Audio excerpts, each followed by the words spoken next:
2020 ലോകകപ്പിൽ തോൽവി അറിയാതെ ഇന്ത്യ സെമി ഫൈനലിലെത്തി. ആവേശത്തിനപ്പുറം ആശങ്കയുടെ കാർമേഘങ്ങളുമുണ്ട് ഇന്ത്യൻ ക്രിക്കറ്റ് പ്രേമിയുടെ മനസ്സിൽ. കാരണം മറ്റൊന്നുമല്ല, അവരെ അലട്ടുന്ന ഒരേയൊരു ചോദ്യം ഇതാണ്: പടിക്കൽ കലമുടയ്ക്കുമോ ടീം ഇന്ത്യ?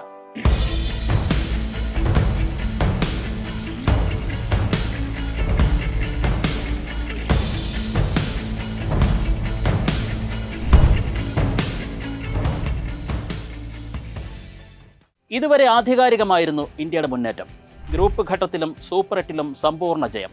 ആകെ 6 ജയങ്ങൾ. തോൽപ്പിച്ചത് അട്ടിമറി വീരന്മാരായ അയർലൻഡിനെയും അമേരിക്കയെയും.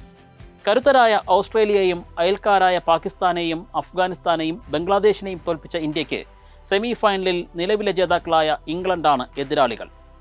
കഴിഞ്ഞ ലോകകപ്പിന്റെ സെമിയിൽ ഇന്ത്യയെ 10 വിക്കറ്റിന് തോൽപ്പിച്ച അതേ ഇംഗ്ലണ്ട്. സെമി കടന്നാൽ കാത്തിരിക്കുന്നത് ദക്ഷിണാഫ്രിക്കയോ അല്ലെങ്കിൽ അഫ്ഗാനിസ്ഥാനോ. അതിനാദ്യം സെമി കടക്കണം.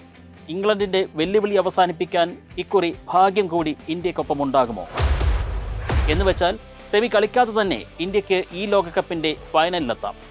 എങ്ങനെയാണെന്നല്ലേ? മഴ പെയ്യണം, കളി മുടങ്ങണം. മഴ കാരണം ഒരു പന്ത് പോലും എറിയാതെ മത്സരം ഉപേക്ഷിച്ചെന്നിരിക്കട്ടെ, ഇന്ത്യ ഫൈനലിലെത്തും. അതിന് സഹായകമാകുന്നത് സൂപ്പർ 8ലെ മിന്നുന്ന പ്രകടനമാണ്. India group ജേതാക്കളായാണ് മുന്നേറിയത്. 3 കളികളും ജയിച്ചു. ഇംഗ്ലണ്ട് ഗ്രൂപ്പിലെ 2ാം സ്ഥാനക്കാരാണ്. കളി മുടങ്ങിയാൽ ഈ പ്രകടനമാണ് ഇന്ത്യയെ തുണയ്ക്കുക. നിലവിലെ ജേതാക്കളായ ഇംഗ്ലണ്ടിന് അവിടെ മടങ്ങേണ്ടി വരും. ഇനി മഴയ്ക്കുള്ള സാധ്യത എത്രത്തോളം എന്നറിയണ്ടേ?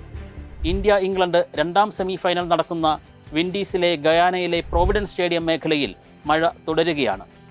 മത്സരദിനമായ വ്യാഴാഴ്ച 88% മഴ സാധ്യത. ഇടിമിന്നലിനുള്ള സാധ്യത 18%. അന്നെന്നല്ല, അടുത്ത 2 ആഴ്ച മഴ തുടരുമെന്നാണ് പ്രവചനം. മഴ മൂലം കളി തടസ്സപ്പെട്ടാൽ പകരം റിസർവ് ദിനമില്ല. അനുവദിച്ചിട്ടുള്ളത് 250 മിനിറ്റ് അധിക സമയം മാത്രം. അതായത് 4 മണിക്കൂറും 10 മിനിറ്റും മാത്രം.